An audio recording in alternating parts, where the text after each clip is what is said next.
Welcome to the Deep Dive, your shortcut to being genuinely well-informed. Today, we're diving into a communication habit. I think we've all been guilty of it at some point. That moment you want to show real enthusiasm for an idea, but your brain just defaults to, well, that phrase, you know the one I mean, that little verbal placeholder, sometimes feels less like genuine agreement and more like, autopilot. We're talking about the power of your words, how they don't just send information, but they connect you.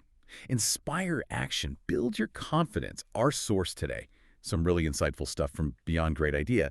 Elevate Your English Responses by Teacher Sam. So our mission is clear. Really get into why moving past "that's a great idea" matters so much.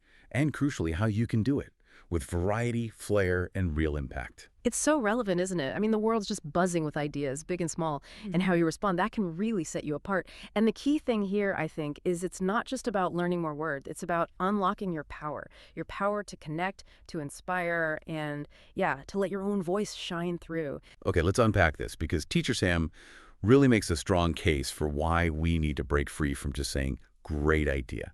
First off, it really shows your level of English. Yeah. Think about native speakers. They don't just use the same phrase over and over, do they? They've got this, rich palette of expressions. Yeah. And when you start using that kind of variety, you genuinely sound more fluent, more like you're living the language, as the source says, not just reciting it. It's about sounding natural, not just correct. Yeah. And second, using these fresh, natural phrases, it really helps you connect with people. When your response feels authentic, not rehearsed, people notice. They lean in. They sense that spark, that you're actually present. It just builds a much stronger connection, whether it's colleagues, friends, anyone. And third, and this one really resonates with me, it builds your confidence. I remember this one time in a meeting, everyone was just nodding, saying, "Great idea, great idea." I caught myself doing it too. Yeah. But then I managed to pull out something slightly different. And that feeling, choosing the right phrase for that moment, instead of repeating, it felt amazing. That's the confidence boost we're aiming for. Yeah, it's quite striking, isn't it, how a seemingly small language choice can really shift perception and interaction. And building on that, the source uses this great analogy about words as colors. Oh, yeah, I like that. Right, if you only use one color, the picture's pretty plain. But add lots of shades, it becomes vibrant, beautiful, full of life. It really highlights the richness that variety brings to, well, any conversation. These aren't just tiny tweaks. These shifts in how you respond can genuinely lead to significant growth, both personally and professionally. Makes your interactions richer, more memorable. I love that words as colors idea. Yeah. It perfectly sets us up for the fun part now, exploring the actual alternatives.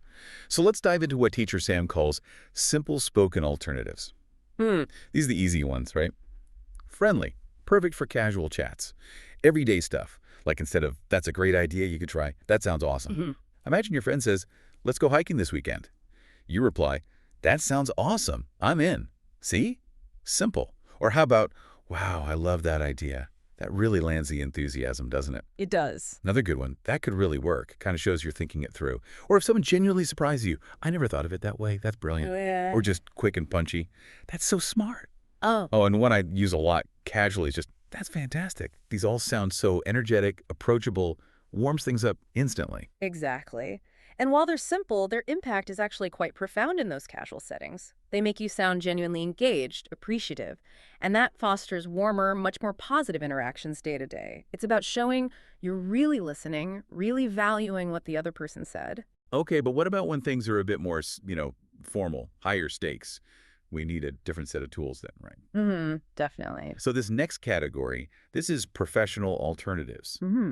These are the phrases Teacher Sam suggests for when you need to be polite, respectful, and, well, sound smart. Yeah. Meetings, classrooms, the workplace. For example, instead of just "great idea," maybe offer, "That's an excellent suggestion." Like your colleague says, "We should invest more in online marketing." You reply, "That's an excellent suggestion. It could really help us reach more people." See the difference? Yeah, it's much more polished. Right. Or you could say, "I completely agree with that point," or "That's a very innovative idea." To show you think it's solid, maybe try, "I think that's a strong proposal," or Yeah. "That's a well thought out plan." Another really good one is, "I appreciate that insight." These just sound professional, confident, and really respectful of the person who shared the idea. And if we look at the bigger picture here, using these professional phrases, it really boosts your credibility. It shows you're not just agreeing passively, you're engaging critically. You're not just nodding along, you're articulating your agreement thoughtfully. That makes you seem much more competent, more engaged in any professional context. It shows you value their input, lends real weight to your support. Right. Okay, now sometimes you don't just want to be professional or friendly. Sometimes you want to sound fun, playful, full of life. Inject some energy. Exactly. And for that, Teacher Sam gives us the creative and fun alternatives. These are designed to make you really stand out, show some energy. Let's check out some of these gems. How about, that's pure genius. Yeah. Imagine your friend says, let's start a podcast about our travels. You could say, that's pure genius. People would love it. Nice. Or if an idea feels really groundbreaking, oh, wow, that's a game changer. I also really like, that's next level thinking. It really flags the innovation, you know? Yeah, highlights it. And if someone's onto something big, you're on something big there. For something quick and punchy, that's gold. Oh, and a great high energy one. Bingo. Like you nailed it.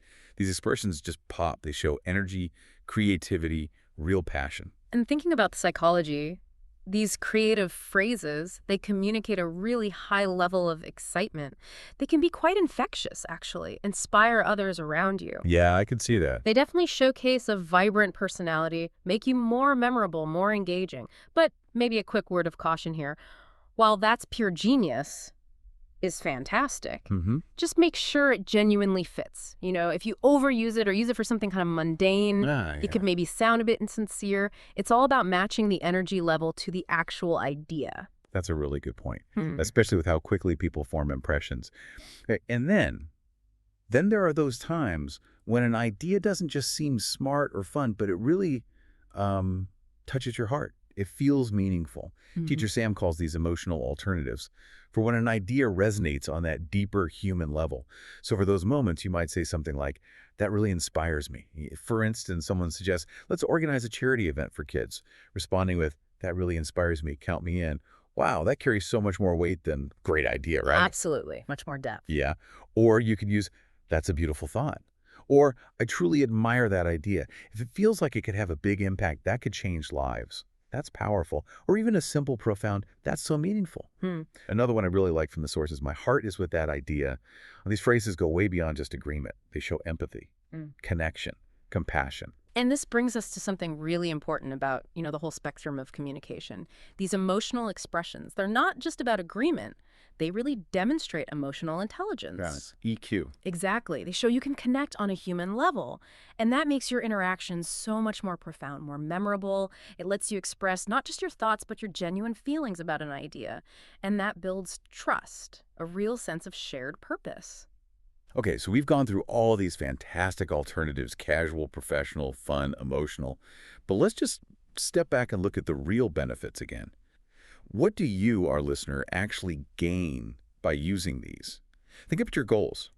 Do you want to command attention in meetings, deepen friendships, express your true self? Well, these alternatives are your shortcut. You'll get a serious fluency boost, sound more natural. You'll build real confidence, no more feeling stuck or boring. You'll foster better relationships. People genuinely enjoy talking to you more when you're engaging like this. You'll see professional growth. Your communication skills will absolutely shine. And, maybe most importantly, true personal expression.